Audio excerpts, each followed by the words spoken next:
আমার হাজবেন্ড স্ত্রী বলতে শারীরিক সম্পর্ক ছাড়া আর কিছুই বুঝতো না। আমি যে তার স্ত্রী, আমার ভালো লাগা, খারাপ লাগা, দুঃখ, সুখ এগুলোর সম্পর্কে তার কোনো ধারণা ছিল না। সে এগুলো কখনো বোঝার চেষ্টা করেনি। বলে রাখা ভালো, আমার হাজবেন্ড চাকরির সূত্রে ঢাকায় থাকে, আর আমি আমার শাশুড়ি আর বড় জাকে নিয়ে গ্রামের বাড়িতে থাকি। আমার ভাসুর বিদেশে থাকে।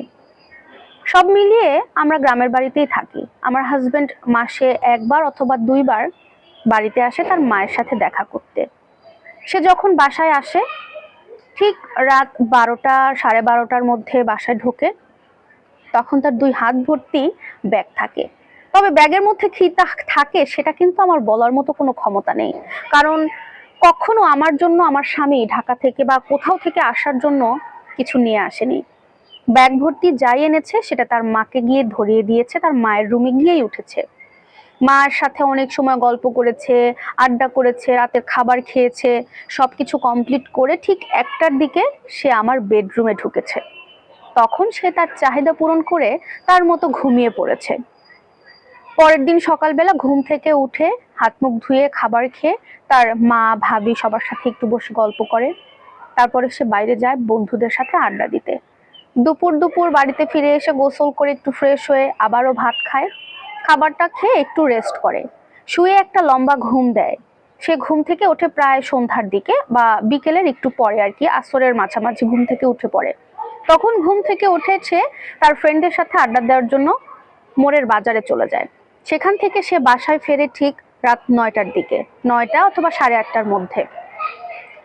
তারপরে বাসায় এসে সে রাতের খাবারটা খায়। তারপরে তার মা, তার ভাবি সবার সাথে প্রত্যেকটা বারের মতো বসে বসে গল্প করে, আড্ডা দেয়, বিভিন্ন হাসি ঠাট্টা তারা করে। তারপর ঠিক যখন রাত 1টা বাজে সে তখন বেডরুমে আসে। বেডরুমে এসে তার আবারও চাহিদা পূরণ করে, তার প্রয়োজন মিটিয়ে তার মতো সে ঘুমিয়ে পড়ে। ঠিক পরের দিন সকালবেলা ভোর ভোর ফ্রেশ হয়ে তার অফিসের উদ্দেশ্যে রওনা দিয়ে সে চলে যায়। আজকে আমার বিয়ে হয়েছে প্রায় 2 বছর। এই 2 বছর কিন্তু আমার এভাবেই পার হচ্ছে। তাকে আমি অনেকবার বলেছি, দেখো এভাবে আসলে থাকতে আমার ভালো লাগে না। তুমি থাকো ঢাকাতে, আমি থাকি গ্রামের বাড়িতে।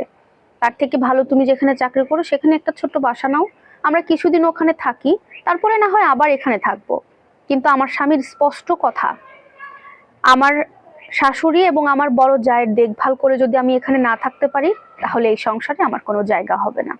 সত্যি বলতে এরপরে আমি আর আমার স্বামীকে কখনো কিছু বলিনি, কারণ আমার তো বলার মতো কেউ নেই। আমার ভালো লাগা, খারাপ লাগা কোনো কিছুতেই তার কোনো কিছু যায় আসে না। আর তাছাড়া আমি কিছু পছন্দ করি কিনা সেটা তার বলার কোনো ক্ষমতাই নেই। আমাকে তো সে গুরুত্বই দেয় না। শুধু তার প্রয়োজনের চাহিদা মিটানোর জন্যই সে আমাকে রেখেছে, আর তার মা, তার ভাবি সবার দেখভালের জন্য। মাঝে মাঝে খুব কষ্ট হয়, কিন্তু আমার বাবার বাড়ি ওইরকম কোনো একটা সচ্ছল পরিবেশ না যে আমি হাজবেন্ডকে ডিভোর্স করে দিয়ে চলে যাব।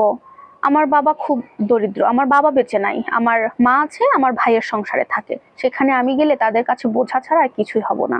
তাই দাঁতে কামড় দিয়ে এই সংসারে পড়ে আছি। তবে সুখ শান্তি বলতে আমার ভেতরে কিছু নেই। এভাবেই আমার দিনগুলো পার হবে।